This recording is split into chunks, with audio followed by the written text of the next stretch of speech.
It was a cold, damp autumn night when Emily decided to take her own life.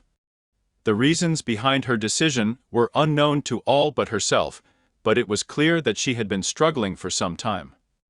Her body was discovered the following morning in her small apartment, hanging from a rope tied to the ceiling.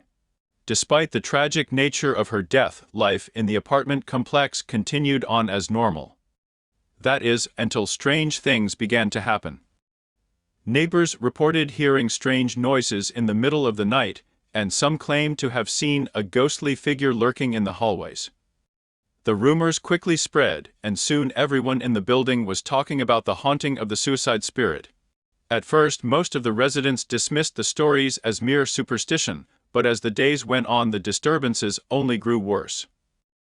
Objects would move on their own, and strange markings began to appear on the walls.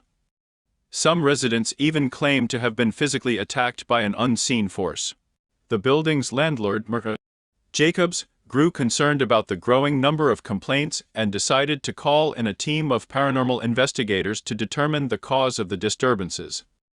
They arrived at the building armed with their equipment, ready to get to the bottom of the haunting.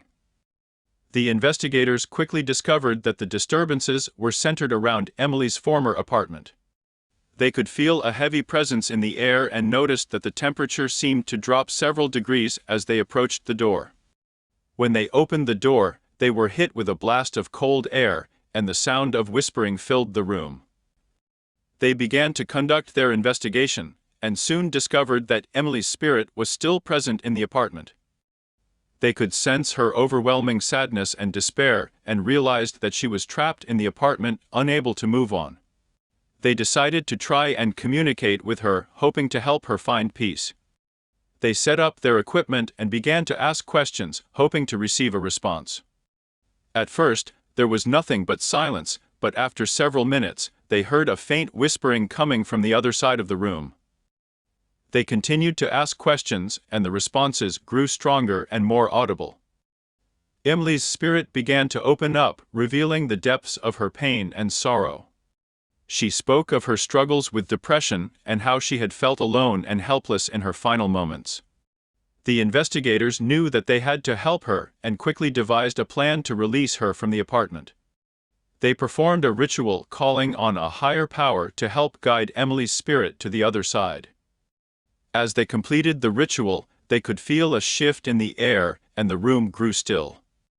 When they opened their eyes, Emily's spirit was gone, and the oppressive atmosphere in the apartment had lifted. The team of investigators knew that they had succeeded in helping Emily find peace. In the days and weeks that followed, the disturbances in the apartment complex ceased. The residents were able to sleep soundly once again, and the rumors of the haunting of the suicide spirit slowly faded away.